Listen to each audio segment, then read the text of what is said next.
Hello students. आज का हमारा क्लास 12th हिस्ट्री का चैप्टर है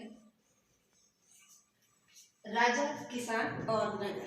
ये हमारा दूसरा चैप्टर है। पहले चैप्टर में हम हड़प्पन सभ्यता पढ़ चुके हैं, आप सभी को याद होगा।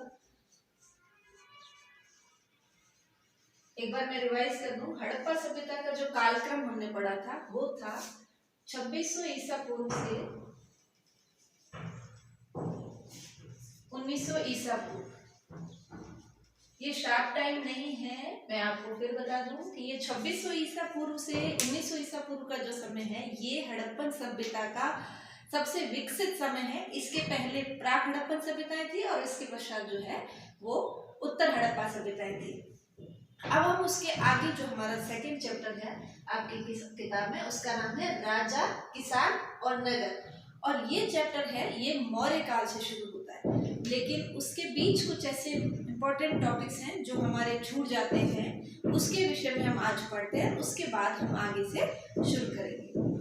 हड़प्पा सभ्यता का कार्यकाल 2600 से 1900 ईसा पूर्व। उसके पश्चात आता है भारत के इतिहास में वैदिक काल। इसे वैदिक संस्कृति के नाम से तो आप सभी परिचित होंगे। इसका कालक्रम हम पढ़ते हैं 1500 ईसा पूर्व से लेकर 600 ईसा पूर्व। वैदिक काल है 1500 ईसा पूर्व से 600 ईसा पूर्व तक। ये आर्य सभ्यता से रिलेटेड है, यानी कि आर्यों ने इस वैदिक संस्कृति की स्थापना की। इस वैदिक काल को भी हमने और अच्छे से स्टडी करने के लिए दो भागों में बांट रखा है। पहला इसका ऋग्वैदिक काल और दूसरा है इसका उत्तर वैदिक काल।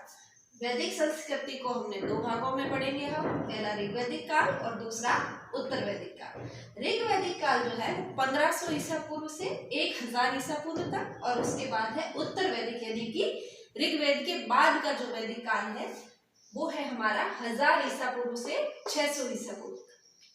आइए हम इसके विषय में कुछ महत्वपूर्ण बातें और पढ़ लेते हैं जो हमारे आगे के जो हमारा इतिहास हम पढ़ेंगे उससे संयोजित करेगी हमको, और उसके विषय में हमको एक बेस बनाने में हमारी सहायता करेगी। वैदिक संस्कृति जो है, इस संस्कृति के संस्थापक थे आर्य। अब इस संस्कृति की कुछ मुख्य बातें। ये सभ्यता जो है ये ग्रामीण सभ्यता है। ग्रामीण सभ्यता का मतलब, पिछली सभ्यता आपको याद होगा हमने बहुत अच्छे से पढ़ी थी, और वो थी एक नगरीय सभ्यता। हड़प्पा सभ्यता जो है वो पूर्णतः एक नगरीय सभ्यता थी। इसका मतलब ये कि इस सभ्यता में जो मेन था वो लोग सभी शहरों के अंदर रहते थे, और उनका प्रमुख व्यवसाय भले ही कृषि रहा हो, लेकिन लोगों का रहन सहन, उनके जो घर बने हुए थे वो सब एक नगर की भांति बने हुए थे और बिल्कुल नियोजित थे। अब ये जो अगला हम वैदिक काल पढ़ रहे हैं इसके अंदर हम सभ्यता पढ़ेंगे, ये एक ग्रामीण सभ्यता है। इसके अंदर जो समाज है उसकी मूल इकाई थी परिवार। क्या थी मूल इकाई? परिवार, यानी कि सबसे छोटी इकाई होती थी परिवार। परिवार जो है वो आज की भांति ही वहां उस समय जो है संयुक्त परिवार की प्रथा रही थी। परिवार में भी देखिए एक यहाँ पर इम्पोर्टेंट इश्यू है कि ये परिवार पितृसत्तात्मक थे, यानी कि यहाँ परिवार का मुखिया जो है वो व्यक्ति हमेशा ही पुरुष, पिता, दादा ये हुआ करते थे। फिर हम इसकी सभ्यता के बारे में हमने पढ़ा, ग्रामीण थी, इसके परिवार की मूल इकाई थी, परिवार इस समाज की मूल इकाई थी, पितृसत्तात्मक था। अब हम देखते हैं साहित्य। तो साहित्य को भी हम इन दोनों के रेफरेंस में अलग अलग पढ़ेंगे। ऋग्वैदिक काल में कैसा साहित्य लिखा गया और उत्तर वैदिक काल में कैसा साहित्य लिखा गया। वेदों के बारे में तो आप सभी ने सुना होगा। वेदों की रचना हुई इस ऋग्वैदिक काल, और वेदों की संख्या कितनी है? चार वेद है, ऋग्वेद, सामवेद, यजुर्वेद और अथर्ववेद। ये चारों वेद, इनकी रचना हुई ऋग्वेद के अंदर। उसके बाद उत्तर वैदिक काल के रेफरेंस में हम पढ़े तो वेदों के बाद आए ब्राह्मण, आरण्यक, उपनिषद और वेदांत, जिनकी संख्या 6 है। इन सभी वेदों के बाद जितना भी वैदिक साहित्य लिखा गया ये सब उत्तर वैदिक काल में आता है। ब्राह्मण, आरण्यक, उपनिषद और वेदांत। अब हम पढ़ते हैं इस वैदिक काल की राजनीतिक स्थिति थी, कैसे राज्य हुआ करते थे इस समय में, और क्या यहाँ पर राजा की या मुखिया की स्थिति रहती थी। अंदर जब हम ऋग्वेद की बात करते हैं, यानी कि पहले वाले काल की बात करते हैं, तो इस समय कोई बहुत बड़ी राज्य जैसी संस्था नहीं थी, कबीलों जैसी संस्था थी। तो इसकी हम राजनीतिक स्थिति कहेंगे कबीलाएं, छोटे छोटे कबीले या जन। इसके लिए एक शब्द आपको कभी कभी और पढ़ने को मिलेगा, जन। ये जो जन है ये राज्य की मूल इकाई होता था, छोटे रहते थे जनसंख्या के हिसाब से, और यही जन बाद में उत्तर वैदिक काल में क्षेत्रीय राज्यों के रूप में उदय हो गए। फिर है इस जन का जो मुखिया होता था, यानी कि राजा जिसके लिए हम शब्द प्रयोग करते हैं, उसे गोप या गणपति कहते थे।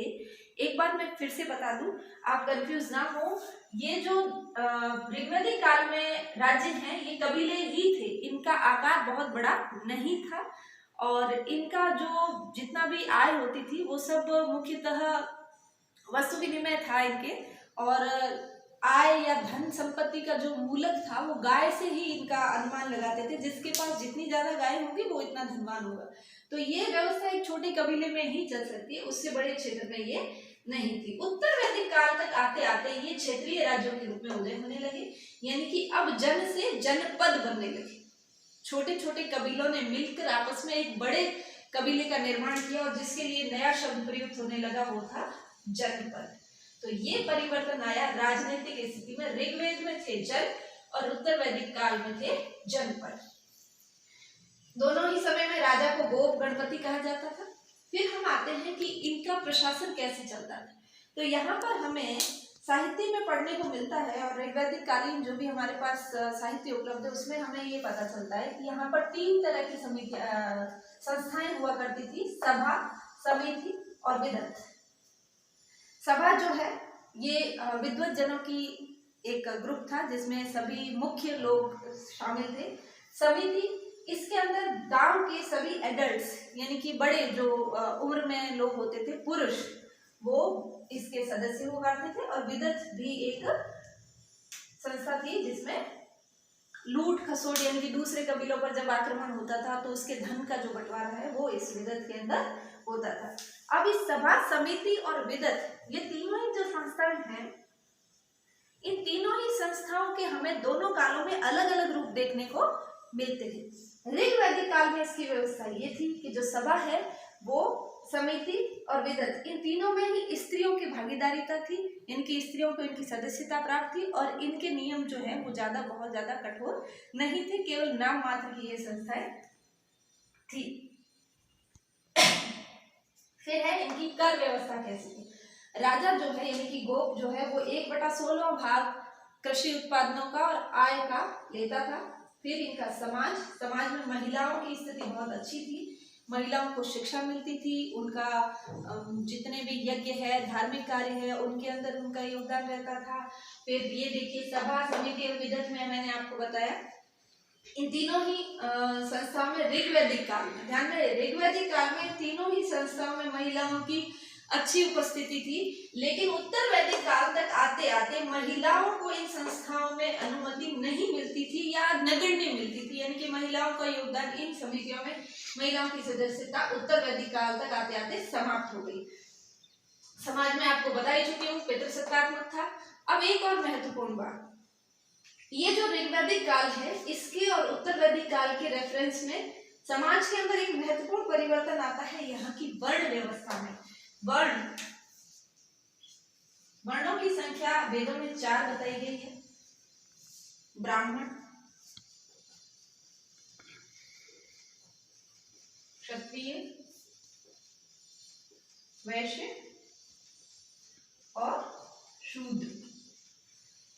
वेदों में जो ये 4 वर्ण बताए गए हैं, ब्राह्मण, क्षत्रिय, वैश्य और शूद्र, इनकी स्थिति में भी ऋग्वैदिक काल और उत्तर वैदिक काल में एक अंतर था महत्वपूर्ण, और वो यहाँ हम देखते हैं कि ऋग्वैदिक काल में जो वर्ण व्यवस्था थी वो अपनी प्रारंभिक अवस्था में थी, यानी कि यहाँ कट्टरता बिल्कुल भी नहीं थी, और जो वर्ण व्यवस्था है ये जन्म आधारित नहीं थी, कर्म आधारित थी। यानी कि कोई व्यक्ति जो किसी भी परिवार में जन्म लेकर यदि शिक्षा देने का काम करता है तो वो ब्राह्मण में आ जाएगा, यदि वो सेना में आता है तो वो क्षत्रिय में आ जाएगा, यदि वो व्यवसाय अपनाता है तो वैश्य, और इसी प्रकार से कुछ और ऐसे काम उसके लिए उसको शूद्र में माना जा सकता था। वर्ण परिवर्तनीय थे, एक व्यक्ति किसी वर्ण में है तो उसकी संतान दूसरे वर्ण में हो सकती थी, लेकिन उत्तर वैदिक काल तक आते आते ये व्यवस्था थोड़ी कठोर हो गई और अब वर्ण व्यवस्था जो है वो जन्म आधारित हो गई, कर्म आधारित नहीं। यानी कि ब्राह्मण का बेटा ब्राह्मण ही होगा, क्षत्रिय का बेटा क्षत्रिय ही होगा, और शूद्र का बेटा यदि अध्यापन का कार्य करेगा तब भी वो शूद्र ही होगा। उत्तर वैदिक काल में हमें एक नई व्यवस्था और देखने को मिलती है, वो है आश्रम व्यवस्था। आश्रम व्यवस्था में जीवन के 4 भाग किए गए, 25-25-25 वर्ष के। सबसे पहले था विद्या अध्ययन का, यानी कि ब्रह्मचर्य आश्रम, उसके बाद था वैवाहिक जीवन का गृहस्थ, फिर वानप्रस्थ और फिर संन्यास आश्रम। यह आश्रम व्यवस्था हमें उत्तर वैदिक काल में देखने को मिलती है, उससे पहले हमें देखने को नहीं मिलती। धार्मिक जीवन जो इनका है, यज्ञ ऋग्वैदिक काल में प्रारंभ हो गए थे। 4 प्रकार के यज्ञ, राजसूय, अश्वमेध और दो और प्रकार के थे। वो सारे यज्ञ ऋग्वैदिक काल में हो रहे थे, लेकिन उत्तर वैदिक काल में यज्ञों का जो है वो जीवन में महत्व बढ़ गया और जो क्षत्रिय वर्ग है वो यज्ञ में ज्यादा इंटरेस्टेड हो गया, आडंबरपूर्ण हो गया इनका यज्ञ, और यज्ञों में बलिप्रदानता भी आ गई। तो ये हमने डिफरेंस देखा ऋग्वैदिक और उत्तर वैदिक काल के समाज में, यानी कि 2 पार्ट है। अब हम 600 ईसा पूर्व तक आ गए हैं, जो कि हमारा उत्तर वैदिक काल का समापन कहा जाएगा। इसके पश्चात हम आते हैं महाजनपद काल में। महाजनपद काल आता है 600 ईसा पूर्व से 325 ईसा पूर्व। अब यहाँ एक बार फिर आइए, यहाँ हमने देखा था कि ये जो जन से जनपद में बदल गए थे, क्षेत्रीय राज्यों का उदय होने लगा। अब यही क्षेत्रीय राज्य जो है धीरे धीरे बड़े बड़े साम्राज्य में बदलने लगे। इस महाजनपद काल, जन मतलब लोग, जनपद मतलब लोगों का समूह, और महाजनपद मतलब लोगों का बड़ा समूह। इसके स्रोत यानी कि हमें कहाँ से पता चलता है कि महाजनपद जैसी कोई संस्था रही होगी, तो महाजनपदों के स्रोत हमें जैन ग्रंथों में इसका उल्लेख मिलता है, बौद्ध ग्रंथों में भी मिलता है, और कुछ विदेशी यात्रियों ने जो विवरण लिखे हैं उसमें भी हमें इसकी जानकारी मिलती है कि इस प्रकार की व्यवस्था थी। और महाजनपदों की संख्या बौद्ध और जैन दोनों ही ग्रंथों ने 16 बताई है। कितनी बताई है? 16। अंगुत्तर निकाय बौद्ध ग्रंथ है, इसके अंदर सर्वप्रथम हमें इसका उल्लेख मिलता है। अब यहाँ हम देखते हैं कि जनपद तो हमने यहीं पढ़ लिया, तो महाजनपद काल में ऐसा क्या परिवर्तन हुआ कि उसको हम अलग से पढ़ रहे हैं। तो उसमें परिवर्तन हुआ, अब तक जो हमारा मानव है, यानी कि ये जो व्यवस्था थी, ये लोहे के प्रयोग से परिचित नहीं थी। नया और क्रांतिकारी परिवर्तन था ये लोहे का प्रयोग। लोहे के प्रयोग से खेती में क्रांतिकारी परिवर्तन हुआ, औजार बनने लगे, हथियार बनने लगे, और अब जो है जो नए राज्य थे वो गायों के लिए युद्ध नहीं होते थे, अब कृषि उत्पादों के लिए, संपदा के लिए युद्ध होने लगे, तो लोहे का प्रयोग बढ़ा। अब यहाँ पर हम सिक्कों का प्रचलन भी बढ़ेंगे। इससे पहले वस्तु विनिमय चल रहा था, लेकिन यहाँ व्यवसाय में सिक्कों का प्रचलन आएगा, आहत सिक्कों का प्रचलन। अब हम एक बार नजर डाल लेते हैं ये जो 16 संख्या दी है उनमें से कुछ महत्वपूर्ण महाजनपदों पर। चूंकि आपके कोर्स में नहीं है महाजनपदों का पूरा उल्लेख, इसलिए हम इसको डिटेल में नहीं पढ़ेंगे, केवल आपको मैं एक इंट्रोडक्शन दे रही हूँ ताकि आपको आगे के जो पाठ है, आगे का पाठ है राजा, किसान और नगर, उसको पढ़ने में आपको आसानी रहेगी। अंग, अवंती, काशी, मत्स्य, ये मत्स्य है, ये इंपॉर्टेंट है भाई। ये मत्स्य हमारे राजस्थान के जयपुर में था ये मत्स्य महाजनपद। कौशल, कुरु, कांधार, अश्मक, मगध और भी कंबोज, कांधार और भी बहुत सारे थे, 16 थे टोटल। और उसमें से हम जो ये देखिए एक महत्वपूर्ण है आपका अश्मक। ये अश्मक एकमात्र ऐसा महाजनपद है जो गोदावरी नदी के दक्षिण में है। बाकी सारे महाजनपद है वो गोदावरी नदी के उत्तर में स्थित है, यानी कि लगभग उत्तर भारत में सबकी स्थिति है, गोदावरी नदी के उत्तर में है सारे। ये अश्मक है गोदावरी नदी के दक्षिण में। अब यहाँ से धीरे धीरे बड़े बड़े राज्यों का निर्माण होने लगा, और चूंकि हमें पाठ पढ़ना है मौर्य साम्राज्य और उससे आगे का, इसलिए हम सबसे महत्वपूर्ण यहाँ जो हमारा महाजनपद है वो पढ़ेंगे मगध। मगध की वर्तमान जो स्थिति है वो बिहार के पटना और गया के बीच इसका विस्तार क्षेत्र था। मगध की राजधानी गिरिव्रज, राजगीर और राजगृह, ये सारे नाम हमें देखने को मिलते हैं, गिरिव्रज, राजगीर और राजगृह। तो यहाँ हम इसको राजगृह के नाम से पढ़ेंगे। मगध के अंदर जो महाजनपद काल में साम्राज्य का उदय हुआ, उसके अंदर सबसे पहला साम्राज्य कौन सा था, इसके विषय में पुराणों में अलग विवरण मिलता है और जैन और बौद्ध ग्रंथों में हमें अलग विवरण मिलता है। पुराण कहते हैं कि यहाँ बृहद्रथ वंश का शासन सबसे पहले रहा, लेकिन बौद्ध ग्रंथ यहाँ पर सबसे पहले हर्यक वंश का शासन बताते हैं। ज्यादा डिटेल में हमें जाना नहीं है, क्योंकि हमें मौर्य शासन से पढ़ना है, इसलिए इसका एक ब्रीफ स्टडी ले लेते हैं। किन किन महत्वपूर्ण राजाओं का यहाँ पर राज्य रहा। तो हर्यक वंश का संस्थापक था बिंबिसार। ध्यान रहे, ये बिंदुसार नहीं है, ये बिंबिसार है, और इसको आगे हम बिंदुसार पढ़ेंगे। ये है बिंबिसार, हर्यक वंश का शासक।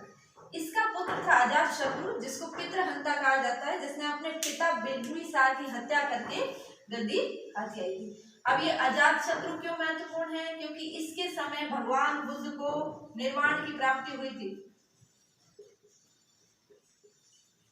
तो यदि आपको ये जानकारी होगी कि ये कौन सा समय चल रहा है, भगवान बुद्ध का समकालीन समय चल रहा है। अजातशत्रु के शासनकाल में ही बुद्ध को निर्वाण की प्राप्ति हुई थी। फिर है उदयन, यह अजातशत्रु का पुत्र था, ये अपने पिता की हत्या करके बना था। उदयन की हत्या उसके एक मंत्री शिशुनाग ने की थी, और उसी शिशुनाग ने इस शिशुनाग वंश की स्थापना की थी। फिर से देख लीजिए, हर्यक वंश सबसे पहला वंश है मगध साम्राज्य का, जिसके अंदर बिंबिसार, अजातशत्रु और उदयन हम पढ़ चुके हैं। उदयन के बाद आता है शिशुनाग वंश की स्थापना की है शिशुनाग ने। शिशुनाग के बाद उसका पुत्र कालाशोक बनता है अगला शासक। अब अजातशत्रु के समय मैंने आपको बताया था कि बुद्ध को निर्वाण की प्राप्ति हुई थी। अब एक और बात सुनिए, इसके समय प्रथम बौद्ध संगीति हुई थी, क्योंकि उसी समय भगवान बुद्ध को निर्वाण की प्राप्ति हुई थी, और उसी समय उनकी मृत्यु के कुछ समय पश्चात अजातशत्रु ने बौद्ध संगीति करवाई थी, प्रथम बौद्ध संगीति। तो प्रथम बौद्ध संगीति हुई अजातशत्रु के समय, और इस शिशुनाग वंश के सेकेंड राजा कालाशोक के समय द्वितीय बौद्ध संगीति हुई थी। आगे हम तीसरी और चौथी भी पढ़ेंगे। तीसरी हुई थी अशोक के समय में, और चौथी हम आगे पढ़ेंगे। इसके बाद आता है नंद वंश। नंद वंश का जो संस्थापक था वो था महापद्मनंद। अब इस महापद्मनंद के विषय में हमें एक जानकारी ये मिलती है कि ये जो महापद्मनंद था, ये वर्ण व्यवस्था में निचले वर्ण के अंदर आता था। इसकी जाति बताई जाती है नाई। तो इसे ब्राह्मण वर्ग का नहीं मानकर इसे शूद्र वंश का माना गया है। लेकिन फिर भी आप देखिए कि ये एक शासक था, और इसने एक बहुत बड़े साम्राज्य की स्थापना की थी, जिसका मगध के बहुत विस्तृत क्षेत्र पर अधिकार था, और बहुत सारे ऐसे छोटे छोटे, अब इनमें से ये महाजनपद है, इनकी शक्तियां धीरे धीरे कम होती गई, और मगध जो है वो धीरे धीरे अपना साम्राज्य विस्तार कर रहा था। आसपास के महाजनपदों पर भी इसका साम्राज्य था। तो ये जो महापद्मनाभ है, इसके पास एक विशाल सेना थी, और इसी के बाद एक शासक आता है इसी वंश का, नंद वंश का, जिसका नाम था घनानंद।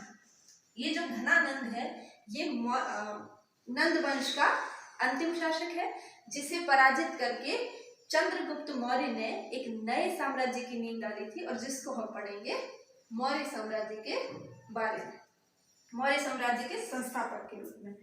अब मौर्य साम्राज्य में आपको बता चुकी हूँ, अगले वीडियो से पढ़ना स्टार्ट करेंगे। तो हम इस महाजनपद काल की कुछ और विशेषताएं देख लेते हैं कि क्या अलग था इसके अंदर। तो ये है, इसके अंदर मगध जो है उसकी इतना बड़ा साम्राज्य होने का मुख्य कारण था इसकी अनुकूल भौगोलिक परिस्थिति। ये गंगा के जो मैदानी क्षेत्र है वहां पर इसमें कृषि की अच्छी उन्नति थी, मिट्टी अच्छी थी, यहाँ की वनों की स्थिति अच्छी थी, इसलिए यहाँ पर मगध का इतना बड़ा साम्राज्य विस्तृत हुआ। इसे हम द्वितीय नगरीकरण के नाम से भी जानते हैं। यहाँ पर नगरीकरण इसकी विशेषता है महाजनपद काल की, और आहत सिक्कों का प्रचलन। इससे पहले वस्तु विनिमय चल रहा था, लेकिन अब सिक्कों का प्रचलन हो रहा है। यहाँ का समाज जो है वो ज्यादा रूढ़िवादी नहीं था, और इनकी नीति कैसी थी, साम्राज्यवादी नीति। तभी तो मगध एक बहुत बड़े साम्राज्य के रूप में उभरा। अब समाज के अंदर जो है वो जाति प्रथा का प्रचलन होने लगा था, धीरे धीरे वर्ण व्यवस्था तो कठोर हो ही गई थी। फिर सती प्रथा का भी हमें उल्लेख मिलता है, लेकिन सती प्रथा जो है वो केवल हमें सांकेतिक मिलती है। इसका मतलब हमारे कहने का अर्थ ये है कि सती प्रथा जो है वो अनिवार्य नहीं थी, लेकिन उसका उल्लेख हमें अवश्य इस महाजनपद काल में मिलता है। दास प्रथा भी उस समय भारत में प्रचलित थी, लेकिन वो भी कृषि कार्य में दासों को नहीं लगाया जाता था। अब नंद वंश के घनानंद के पश्चात अगला शासक आता है चंद्रगुप्त मौर्य, जिसके विषय में हम आपको अगले वीडियो से पढ़ाना स्टार्ट करेंगे। ये जितना भी मटेरियल है आप अपनी कॉपी में उतार लीजिएगा।